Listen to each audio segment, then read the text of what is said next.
Welcome, everyone, to the Herbert C. Kelman Seminar on International Conflict. We're so happy that you are here with us today, and I know there are people from all over the world signed in. So welcome, welcome, welcome. And my name is Donna Hicks. I'm the chair of the seminar. I'd also like to point out that the seminar is co-sponsored by the Program on Negotiation at Harvard Law School and the Weatherhead Center for International Affairs here at Harvard. So we have a very exciting presentation for you today, and we're gonna switch it up a little bit because after I introduce our guests, I'm going to turn the session over to our colleague Diana Chigas from the Fletcher School, who is hosting our two panelists today. So yeah, I just want to, without further ado, I'm going to introduce everyone, turn it over to Diana, and then they'll speak for about 40 minutes, and after which the audience, can put a question, if you have a question or a comment, in the Q&A function. So remember, if you want to ask a question, don't put it in chat, put it in Q&A. And by the way, we will be recording this session. So if you want to watch it again or you want to tell your friends about it, if you go on the Program on Negotiation website and click on events, you'll see it there.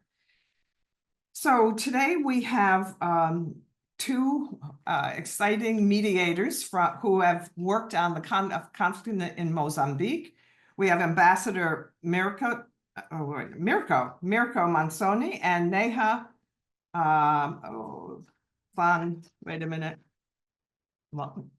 Sanghrajka. Okay, I got it.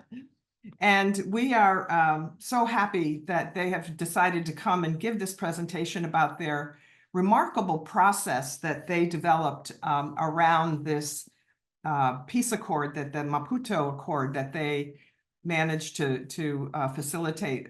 So without more about that, let me just introduce Ambassador Manzoni to you. He is a Swiss ambassador to South Africa, Botswana, Namibia, Lesotho, Mauritius, and Eswatini. I'm sorry, I'm goofing up these names. And he is a permanent representative to the South African Development Community and former Undersecretary General and personal envoy of the UN Secretary General for Mozambique. He has more than 25 years experience in diplomacy and the humanitarian field, having worked in Iraq, the DRC, Mali, and Kosovo. He was recently concluded his mandate as personal envoy of the UN Special General for Mozambique, and that was from 2019 to 2023. He as a lead mediator for and witness of the Maputo Accord for Peace and National Reconciliation, which was signed in 2019, he oversaw the implementation, disarmament, demobilization, and reintegration of more than 5,000 former combatants. He negotiated a historical pensions decree for former combatants. He brings extensive experience in providing good offices and engaging with governments and international organizations at the highest level. Since November 2023, he has been Switzerland's ambassador to South Africa, as I said earlier, and all the rest of those countries. And he holds a master's degree in architecture and an MBA from Lausanne University School of Business. And the second mediator is Neha Sanghrajka. She is a senior conflict sensitivity advisor for the UN Office of Project Services and a fellow and senior advisor at the Geneva Center for Security Policy. She is a negotiator, mediator, and author with over 16 years experience delivering definitive and positive outcomes in high-stakes negotiations, including working for Kofi Annan in Kenya on the 2007 electoral crisis, and most recently with the personal envoy of the UN Secretary General from Mozambique as a mediator in talks, which led to a ceasefire, peace agreement, and successful reintegration of over 5,000 combatants. She has advised senior officials on policy and political strategy in highly complex environments. She holds a degree in law and a master's degree in international relations. She is Kenyan of Indian descent and is a founding member of Women Mediators across the Commonwealth. She's a member of the Board of Trustees for the Berghoff Foundation and a fellow and senior advisor at the Geneva Center for Security Policy. She has authored several publications, including the book Back from the Brink, and we're so happy to have both of them with us. In addition, we have our colleague here from the Fletcher School of Law and Diplomacy. We have Diana Chigas. As I told you, she's going to be framing some questions for them. She's a professor of practice of international negotiation and conflict resolution at the Fletcher School at Tufts University. And she's had over 30 years experience as a facilitator and consultant in peace negotiations and dialogue processes, and as an advisor and evaluator for effectiveness of peace building and social change programming in the Balkans. And well, not just the Balkans, but the Caucasus, East Africa, South Africa, El Salvador, and Cyprus, as well as with international organizations such as the OSCE and United Nations. So, as you can see, we have some very interesting people here, and they're going to be talking about their work in Mozambique. And I am now going to turn this, maybe we can invite I'm going to turn my video off and invite our guests to turn theirs on, and I'll turn this whole process over to you. Oh, I failed to mention one thing. We're going to show a short video, like just a 4-minute video first before we begin the questioning, because our presenters thought it would be really nice for you to have a context, a little bit of a background before they started talking, so that they could talk more about their process rather than the context. So go ahead. Lindsay, I think we're going to ask you to do this. The path to peace in Mozambique was long. On the 4th of October 1992, the Rome General Peace Accord was signed by the former president of Mozambique, Joaquim Chissano, and Afonso Dhlakama, then leader of Renamo.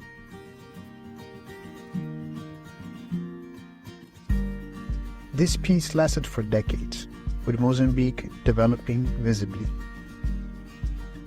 Unfortunately, this first agreement did not bring lasting peace to the country, and further peace talks began in 2013.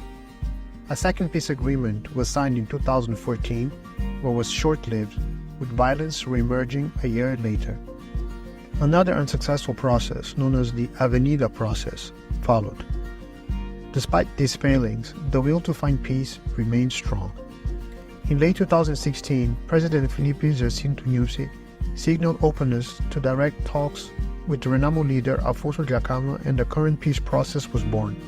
President Nyusi and Dhlakama invited Switzerland and its ambassador Mirko Manzoni to provide good offices to support peace negotiations.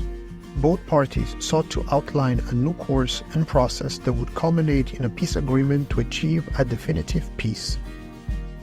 In December of 2016, the mediators, the then Swiss ambassador to Mozambique, Mirko Manzoni, Neha Sanghrajka, Kenyan, Jonathan Powell, British, and Eduardo Namburit, Mozambican, facilitated direct and continued dialogue between President Nyusi and Dhlakama. This dialogue resulted in a ceasefire announced on December 27, 2016. The Mozambican people can now today trust that their leaders will choose dialogue and peace over conflict and guns. The process was organized along two thematic commissions, the Military Affairs Commission and the Commission on Decentralization. Switzerland established the Peace Process Secretariat to to support the process and the two commissions' work. Through its chairpersonship of the contact group, Ambassador Manzoni coordinated the international community's support. The mediators traveled frequently to the bush to facilitate negotiations between both parties. These trips helped build the bridges of trust and confidence in the process. Negotiations continued with Dhlakama until his sudden death in May 2018. The mediators worked with the new Renamo leadership, led by Yusufu Mamad, to keep the peace process on track. On May 23, 2018, the Parliament unanimously approved the proposal to revise the Constitution to deepen decentralization. The Memorandum of Understanding on Military Affairs, signed in August 2018, laid the groundwork for disarmament, demobilization, and reintegration, DDR, including the placement of Renamo officials in leadership positions within the armed forces and national police. On July 29, 2019, former Renamo combatants began the first phase of the registration process for DDR. These commitments to the peace process were sealed by signing the definitive cessation of a military hostilities agreement and the Maputo Accord for Peace and National Reconciliation between President Filipe Nyusi and Renamo leader Yusufu Mamad in August 2019. Queremos garantir ao nosso povo e ao mundo que enterramos a lógica da violência como forma de resolução das nossas diferenças. Hoje, estamos a demonstrar de forma clara a força do diálogo e a importância da confiança na resolução de conflitos políticos. Hoje é o início do verdadeiro processo de reconciliação, condição necessária para consolidar a paz efetiva maior, democratização e desenvolvimento econômico e social. Acknowledging Switzerland's central role in the peace process, the United Nations Secretary-General appointed Mirko Manzoni as his personal envoy for Mozambique to support the implementation of the peace accord. It was very genuine, very honest, and that was the key of the process. I believe that it will be the last one, and the country will move forward and have a very bright future. They deserve. Despite several challenges, including the COVID-19 pandemic, in June 2020, the government and Renamo resumed DDR activities in central Mozambique and have successfully demobilized all 5,221 former combatants, including 271 women who have settled in communities across the country. Today, Mozambicans can look forward to a future of peace, prosperity, and sustainable development.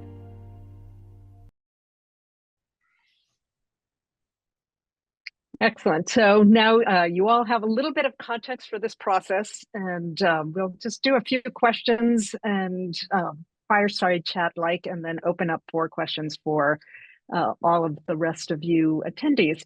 And I want to just briefly, Mirko and Neha, could you just say a few words about how you got involved, why you got involved, and how you put your team together? I don't know, Neha, would you like to start, Neha? No, go ahead. Yeah. Look, we get involved in the process in Mozambique, not completely by mistake, in a sense that we were in Mozambique, of course. We were working in Mozambique. Myself, I was at that time ambassador of Switzerland, and Neha was already involved in two processes that they were, one already failed, and the second one that was failing, that was called the Avenida process. At that time, simply the government was, not only the government, but also Afonso Dhlakama, they were a bit desperate in finding a way out, how to move and to find a sustainable solution for peace.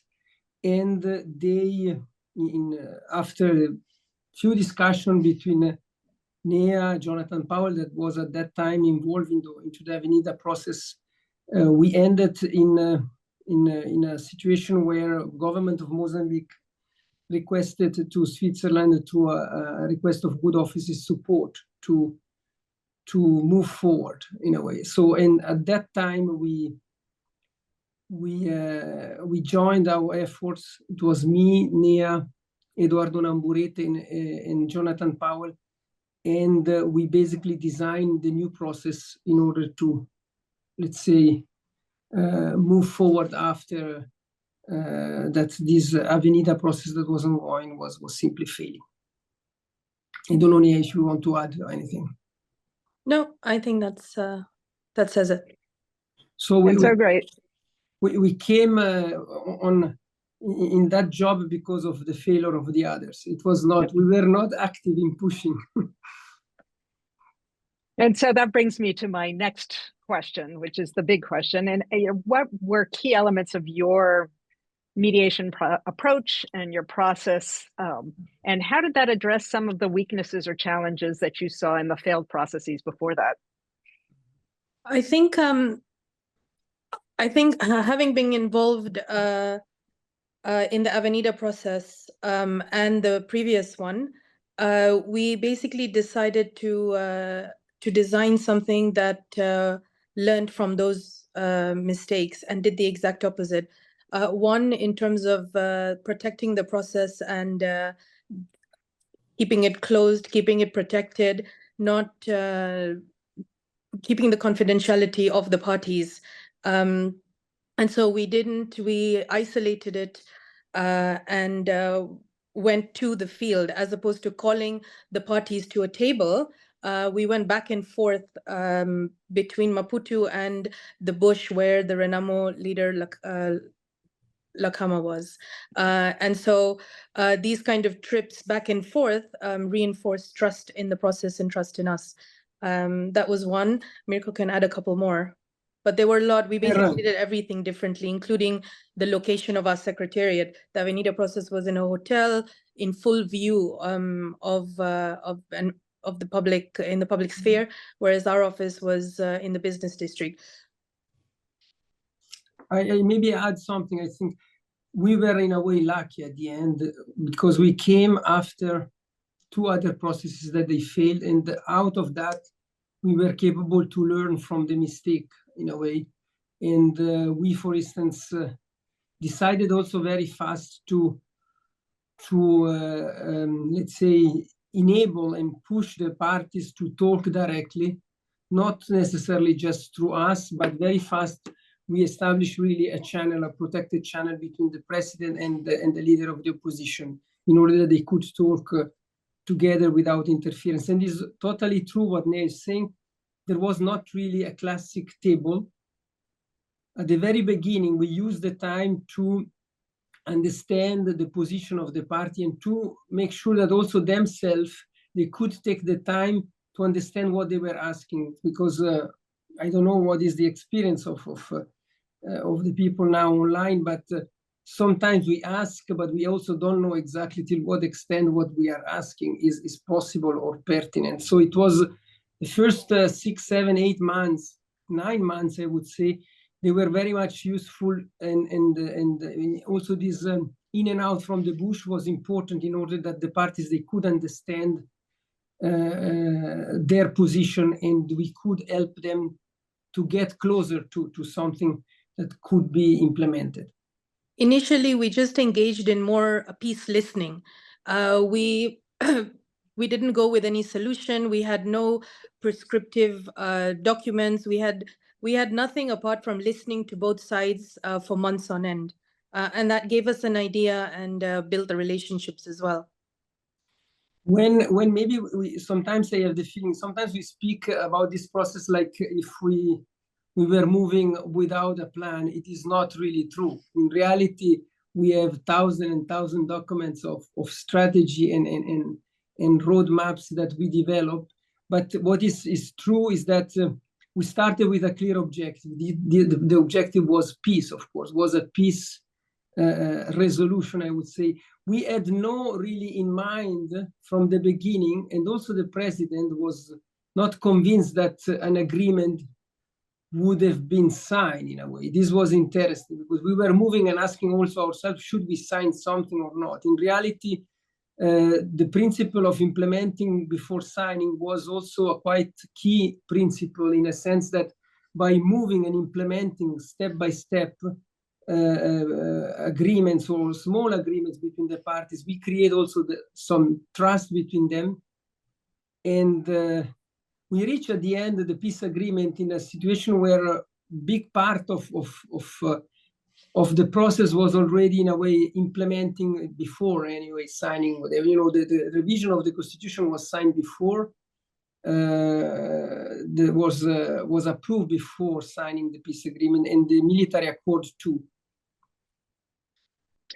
So let me ask you a couple. They brought up a lot of issues that we could love to go into, but let me ask on a couple of things. And starting first with protecting the process and just the amount of time that you spent going with no agenda at all. You say with the first 8 months you went to the bush, you climbed up, I know you climbed up mountains for 7 hours to get to the Renamo leaders. Why was that important? And then can you talk more about how you gained the trust of the parties who clearly were not very trustful either of each other, of the international community, and how did you help them build trust with each other? Yeah, I think one word or one element that comes to my mind quite a bit is authenticity. And I think we were quite honest and genuine when we didn't know something, we said we didn't know. When we never tried to push or formulate any kind of solution if we were not sure. So we were quite authentic, honest. We were natural with both sides. I think, but possibly, I'm not. Mirko is a Swiss mountaineer, so for him, walking up mountains is literally a walk in the park. For me, it was a massive physical struggle, and I think where Renamo was concerned with the soldiers, I saw it over time.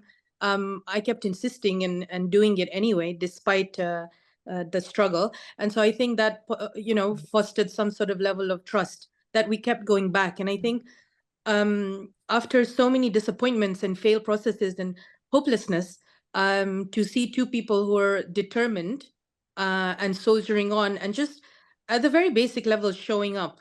And I think that's quite important to build trust. You don't have to have the answers, but you just need to be there.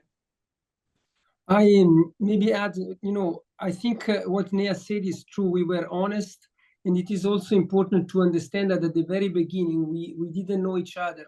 In a sense, we put in place, we designed the process in a way that there was a back channel that was very secret and composed by me, Neha, and Jonathan Powell and Eduardo Namburede. These 4 mediators, we were working together, but in a way we didn't know each other. So it was also for us important to build the trust between us in a way. And I think one point that was for us clear, and we all recognized it, was that we were all strongly committed, and we were showing this commitment also by simply staying, let's say, insisting in going, as he said, in and out, without sometimes bringing any result, but being capable just to listen. We knew what was the grievances. We knew that one side wanted inclusion. We knew that one side wanted not only inclusion into the state system, but they wanted to be included in a sense in terms of managing the state and so on. And this was just our starting point, but at that time we had no idea how this inclusion could have been realized. It was really these months in and out in the bush that we were capable then to focus on what was important in the substance. When you speak about trust, it is also true that the trust was built really step by step. We were never, as Neha said, asking them to come out of the bush, but we asked the president to go to the bush.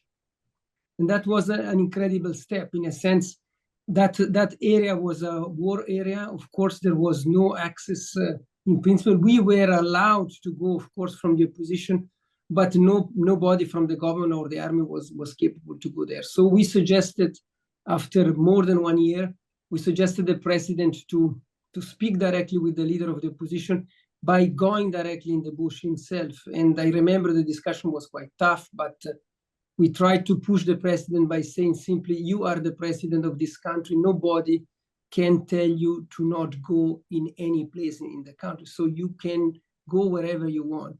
It was a bit a challenge, and the president pick up this idea, and he went there, and that was an incredible boost for the process, really, in terms of trust, not only for the party, but also for the population. And I think that's one way we also measured. It was a tool for measuring, because trust is usually measured by the risks people take. We took a lot of risks in this process. Everyone, us, the president, the leader of the opposition, took a lot of risks, calculated, measured, but took risks in the process. And the more people took risks, the more they started believing in the process. So we sometimes had to have enough faith for everyone. And great, in a sense, holding that process. Yes. I'd like to, because Mirko, you talked about sort of getting to what was really important for people, and spending the time to really understand what was important. And you were dealing with two substantive issues that had plagued the previous negotiations around decentralization and DDR. Parties were very far apart. They were pretty incompatible. So how did you sort of get to an agreement and get them to sort of come to an agreement, but one that's sustainable, and that they've really bought into, I think, that's and implemented? It was probably something that maybe it could be a lesson from Mozambique, is that the work we did was very much a work of coaching the party in a way. It was not teaching them or explaining to them what they had to do, or coming with a preconceived or pre-prepared solution. We were helping them in understanding what would have been the best, let's say, solution which would fit to both sides. We were trying to push them to a win-win situation in a way. And at the very beginning, I mean, the request of course, the request is basically, like in every peace process, I would say, is sharing power, is inclusion, is this kind of request. But from the side of Renamo, it was definitely big, in a sense. In Mozambique, we have 11 provinces, and Renamo was asking to manage 6 provinces out of 11. So a situation which was definitely impossible to realize, but they wanted this very fast. They were asking, tell to the president to appoint in these provinces our governors. So we discussed for 6, 7, 8 months with La Cama. Then we came to, out of 6, they became 4, then 3, then 2. And at the end, the problem was that La Cama wanted a legacy. He wanted to be recognized as a person that was working for strengthening the democracy of Mozambique. And so I at that moment, I pushed him more and further, asking him, but what would you like? What would you like that will remain after you? What will be your legacy? Do you think that imposing yourself in 2 provinces will remain forever? And there it was very clear for him that he wanted something bigger. And there we enter into the discussion of what is bigger than imposing, and what will remain after us. And the discussion was very clear. After us, if there is anything remaining in a country, is the constitution. And the constitution is the law for everybody. So we enter into the discussion in finding a way to introduce this wish, this need of power sharing, this need of inclusion into the constitution. And then we went into the process of revising the constitution, introducing decentralization into the constitution. That is for sure strong legacy in terms of implementing that process. Neha, would you like to add? No, just we could move on. With the similar, it was similar in the field of the DDR as well. Once the agreement had been signed, we came up with a design for DDR that was actually quite unique, and it was centered. It was a human-centered DDR. So we went to the bush. We went to the isolated areas, to the 16 bases of Renamo.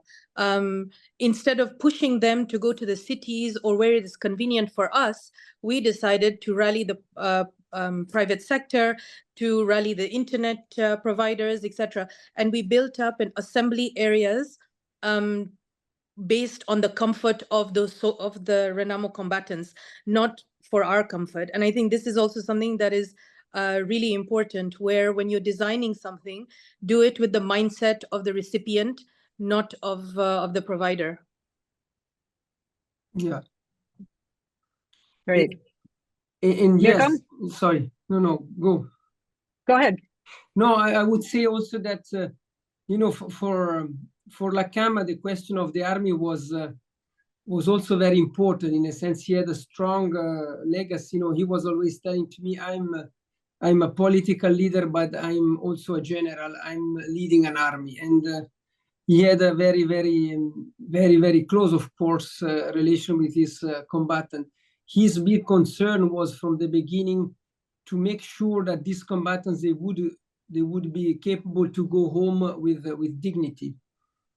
And this dignity was not simply going home and bringing some material of some money, was going home and being recognized as part of the army officially in a way. And then we started the discussion about pension, which in reality, that pension, the discussion about pension, I mean, we could not in a way finalize the discussion about pension or include the pension into the peace agreement, because it would have been impossible simply to sign.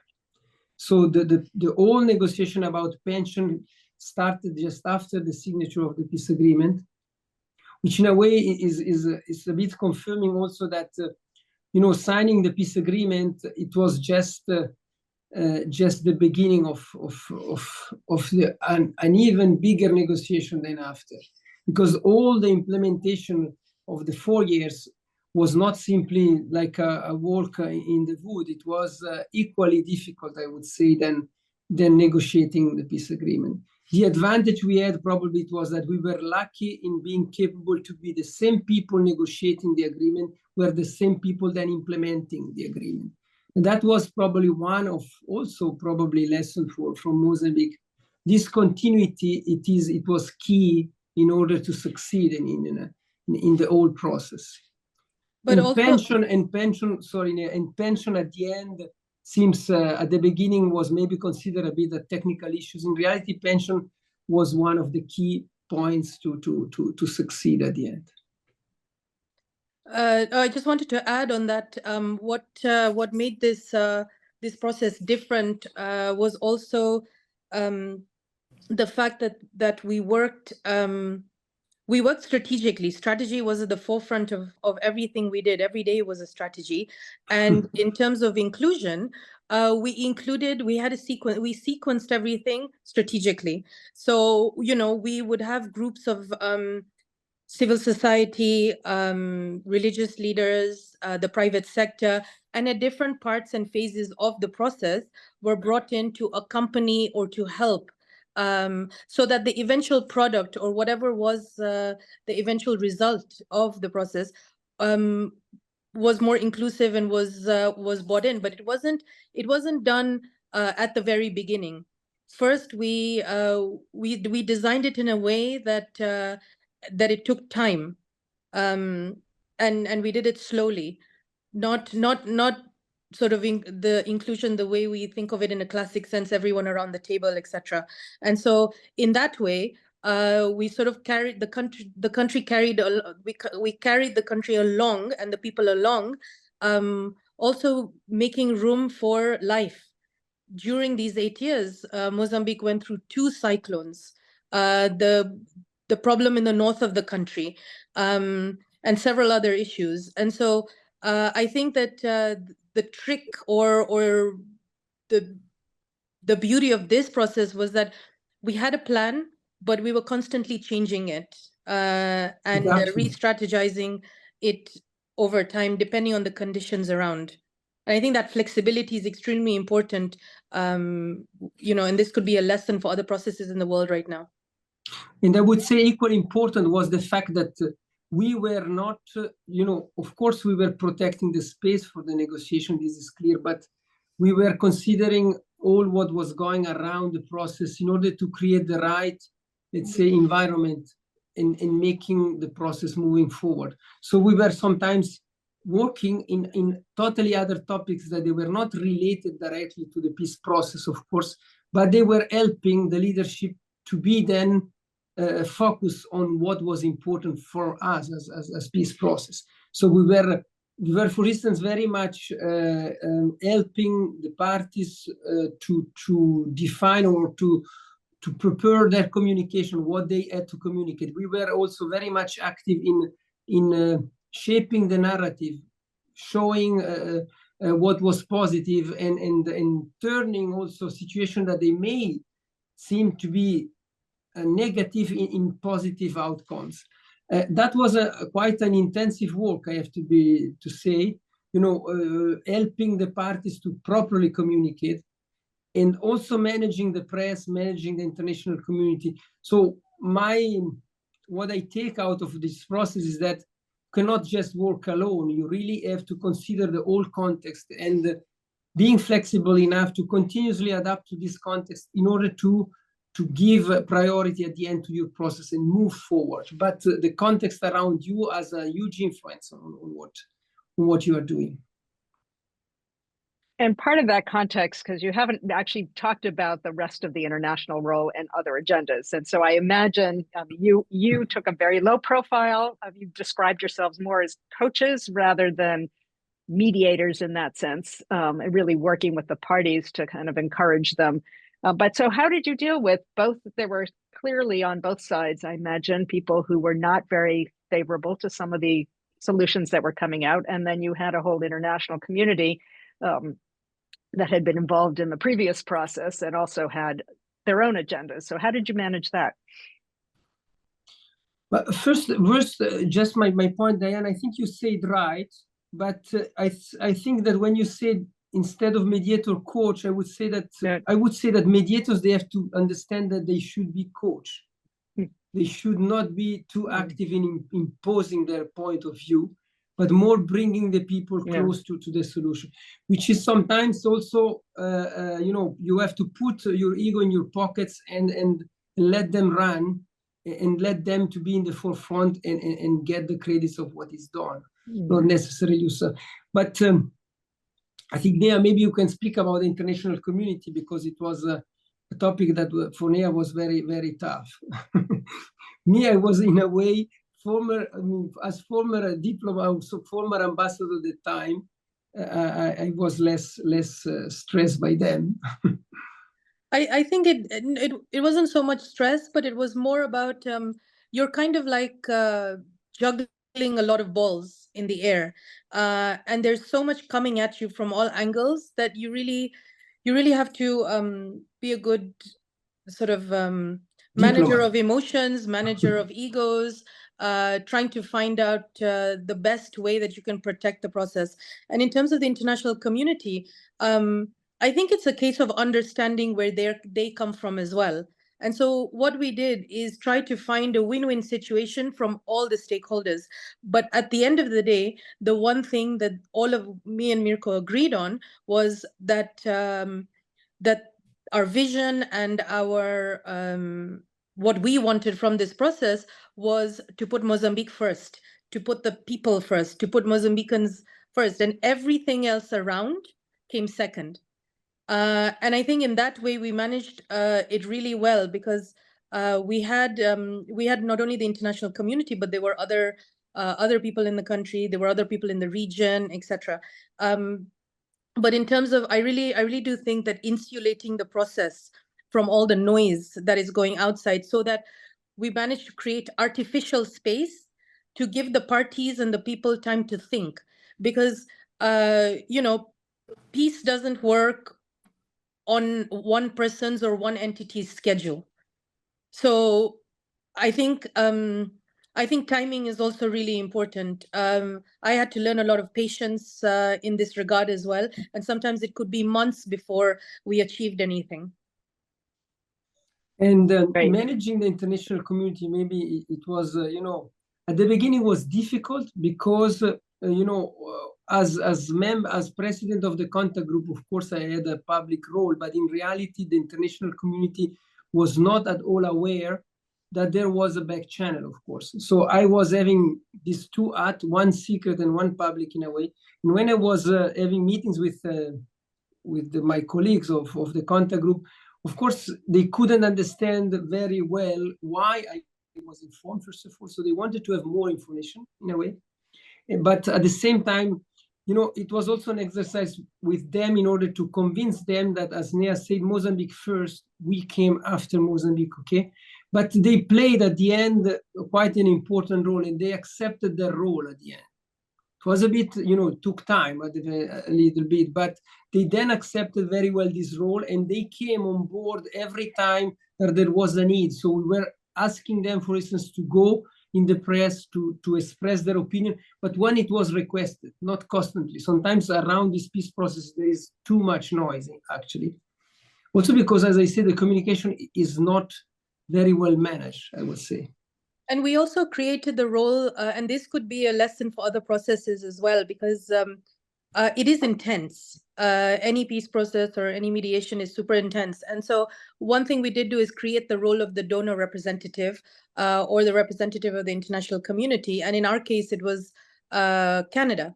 And so they would play the sort of in between the peace process and the international community. And that was really fantastic because it gave us the space to breathe because they fielded and put together a lot of the concerns, etc. They also coordinated the response of the international community very well. And I think as in most cases, it's all about strategy, understanding, but also agility and making sure that everyone is informed, but priorities protecting the confidence of the parties. Because at the end of the day, when Mozambique wins, we all win. When there is stability in the country and the people are happy, so is everybody else. And so I think it was just more of a management of that. Excellent. And I'm looking at the questions coming on, and some of them are the questions that I would want to ask. So I'll let the questions. But before we turn over to Donna to ask some of the questions from attendees, any last thoughts on sort of, this is a unique context in Mozambique, and you had two leaders who really wanted to get to an agreement, even though, as you said, it wasn't so obvious that they could get there. And so what kinds of lessons do you think this process holds for some of the other processes that I know have appeared already in the question and answer that people could take away in other contexts?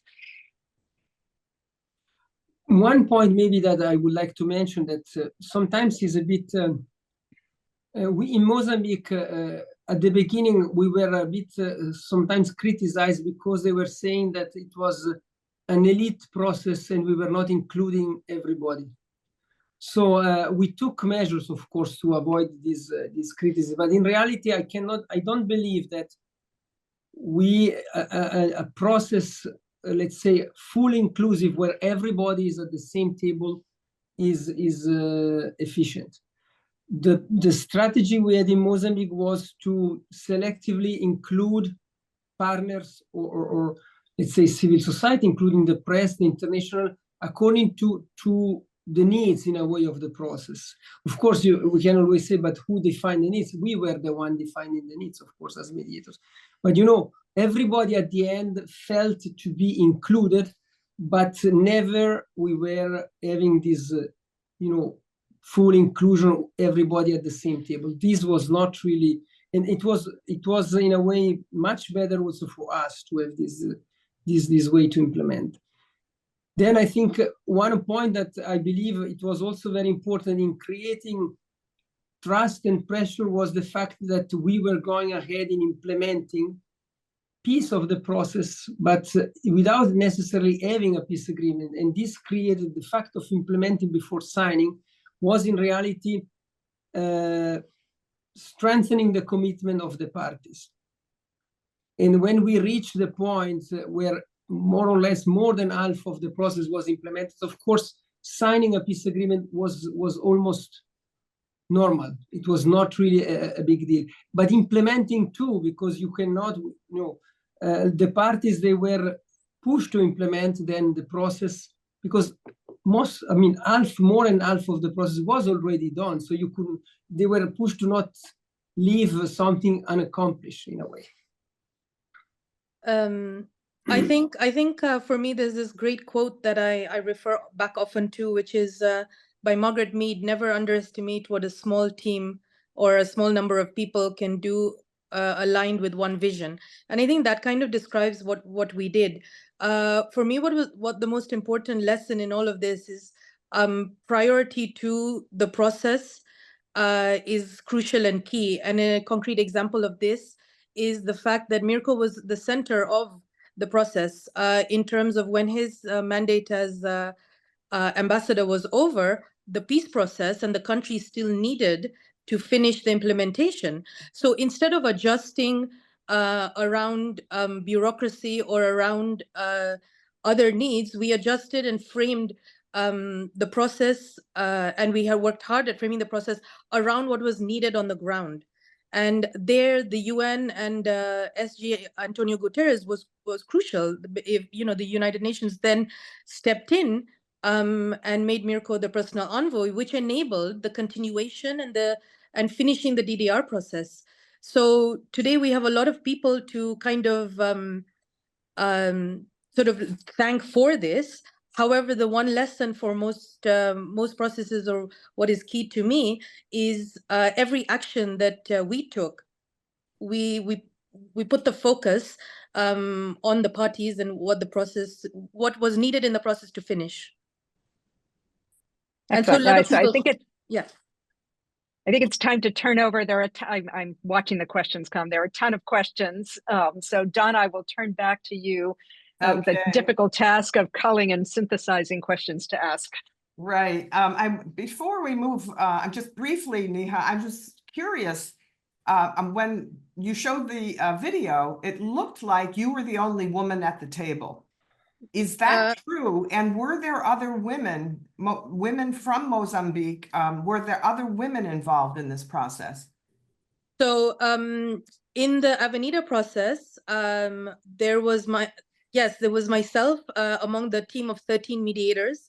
I was the only woman, and on the government side, they had a woman. On the Renamo side, no.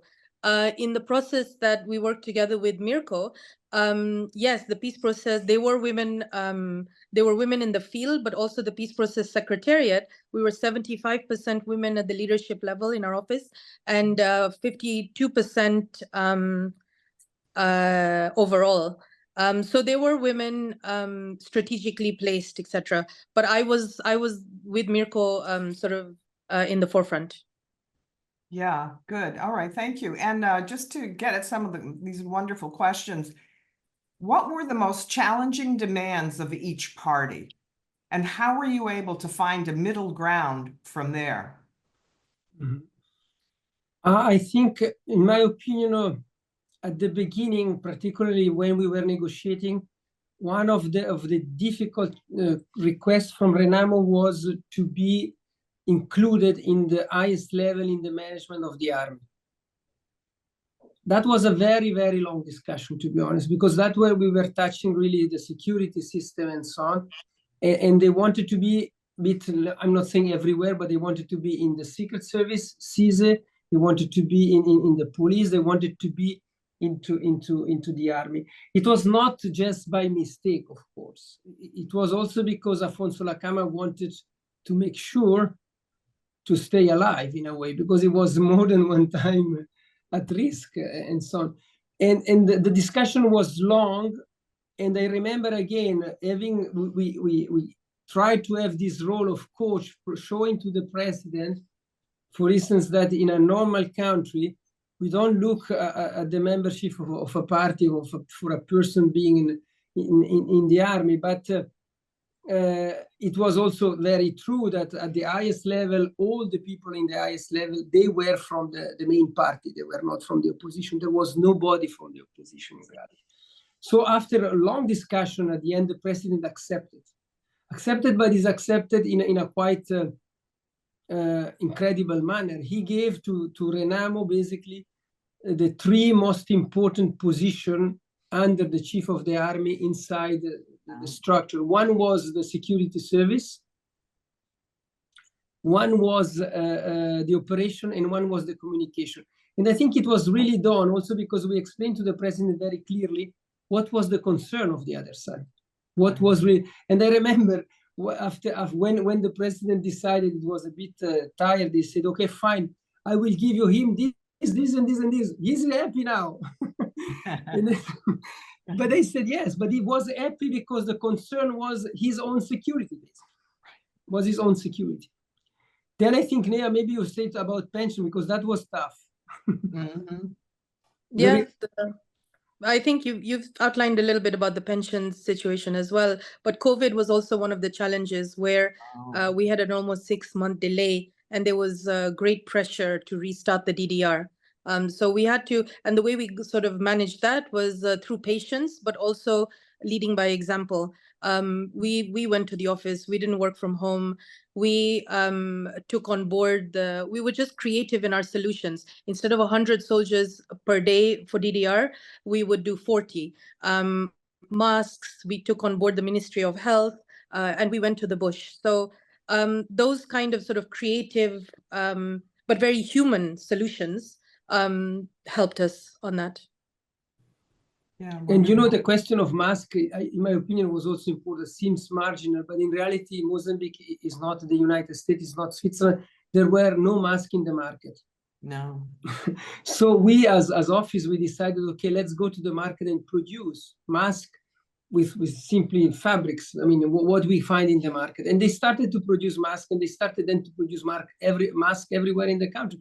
Of course, they are not masks with the perfect standard of the US and Switzerland, but they were doing their job. And it was, at the beginning, it was thanks to us as Secretariat that we wanted absolutely to implement this DDR, that mask has been started to be produced inside the country directly. That's remarkable. That's a wonderful story.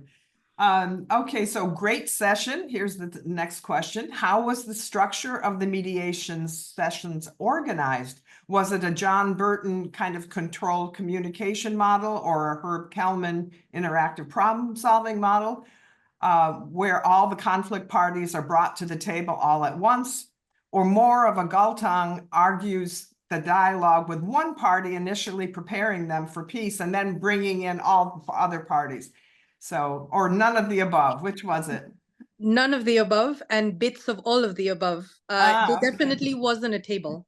But Mirko, go with what you were saying. I think it's a nice question because sometimes I'm asking really, in Mozambique was definitely, there was no guideline, no rules, no paper in a way. We really responded exactly. I like always to say that we were really serving, in a sense that we were serving the wishes of the parties, what they wanted. And by serving in that way, we were just adapting ourselves and creating the condition for this dialogue, but according to what they wanted. There was no paper, no example, there was no theory behind, but there was a lot of practice, of course. And I don't know, maybe one day they will speak about the Mozambican method, because it was done like that, simply. We were at the very beginning, there was really no table, a lot of shuttle diplomacy in and out. Of course, we were talking at the table in the bush with one side, at the table in the president with the president, trying then to between me, Neha, and the others to understand, okay, now what is next step? And when we were, I mean, we agreed on the next step, we were writing a roadmap with a sequence that was supposed to be followed by the parties in order to reach the next step.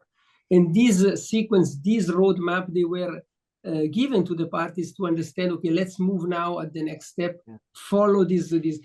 It was, yeah, as I said, I insist in saying we were really coaching the parties. And then when we felt that it was the time to allow a direct contact, we started to push them to talk directly without being us in between. It started by phone, then we pushed the president to go to the bush, then we organized other meetings, always in the bush. Meetings with the two parties, really, with president and opposition leader, they were always in the bush, never in Maputo. The only time that they arrived in Maputo, it was for signing the peace agreement.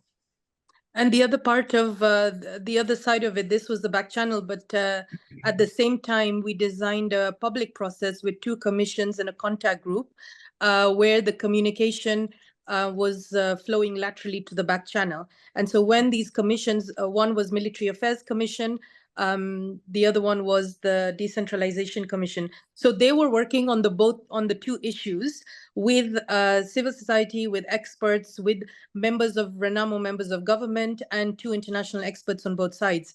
So the work of these commissions was going on for a year at the same time as the back channel. And when they would get stuck, the back channel would activate and get the decisions from the higher level.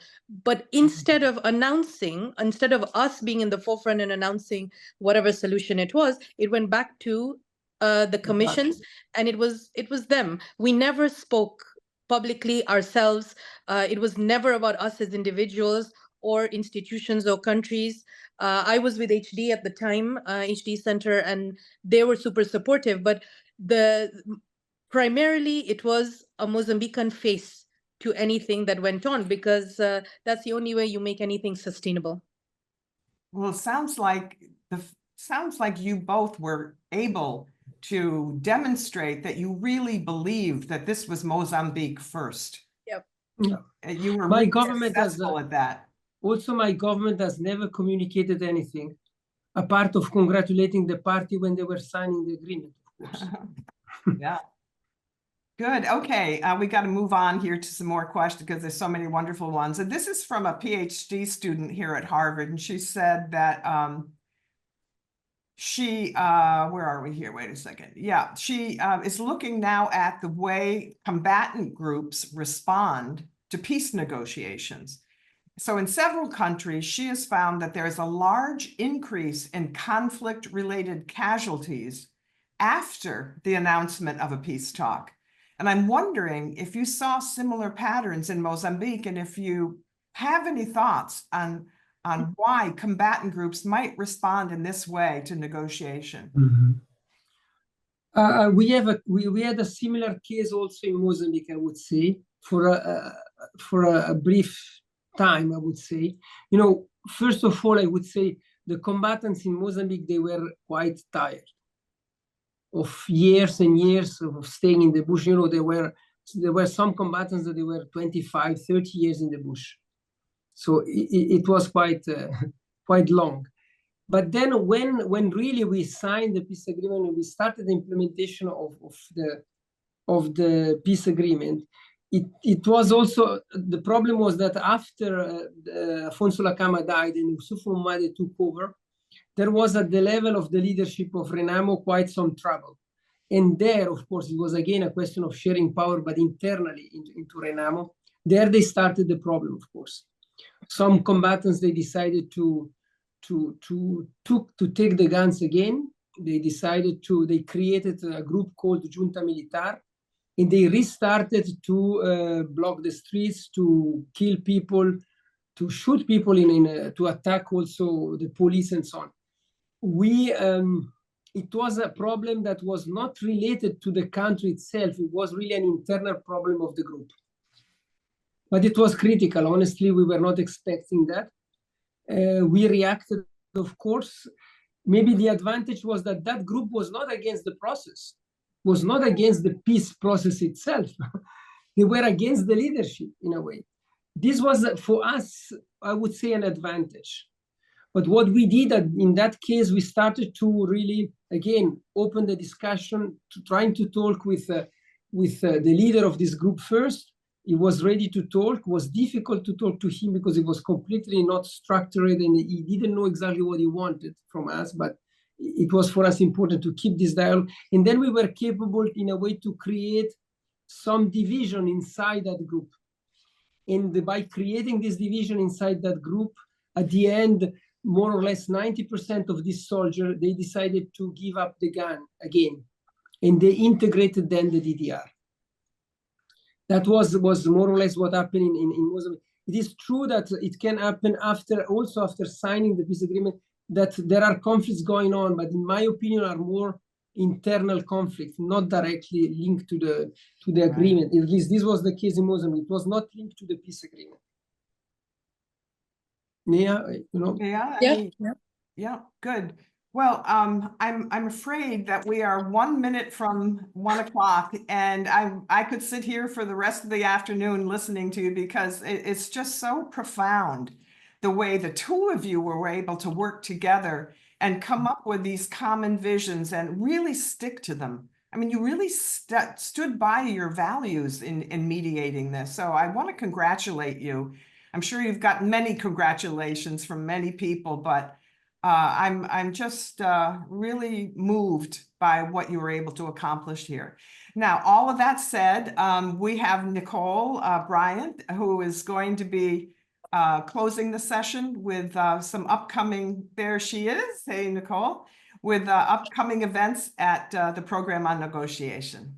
Thank you so much, Donna, and thank you so much to Mirko and Neha and for being here and for sharing your very important experience. And my apologies to everyone with questions in the Q&A. There were so many good ones and over 150 people at this event. You have our guests' email addresses if you want to continue the conversation. And I'm sorry, some of these events should be 3 hours long so that we can get to everything. But we recognize that there's a lot. We really appreciate all of our participants for joining us today. Big thanks to, as ever, the wonderful PON staff who makes this possible, and a great partnership, of course, with Donna Hicks and Diana Shigas from Fletcher, as ever, on this event. There are a number of upcoming things. Former Ambassador Stuart Eisenstadt is our next PON Live discussant on October 28th, celebrating his new book, The Art of Diplomacy, which I will have read and finished by the time we get to October 28th. So thank you to everyone as ever for joining us today. We look forward to seeing you at one of our live events or at one of our trainings online or here in Cambridge. Thank you and be well.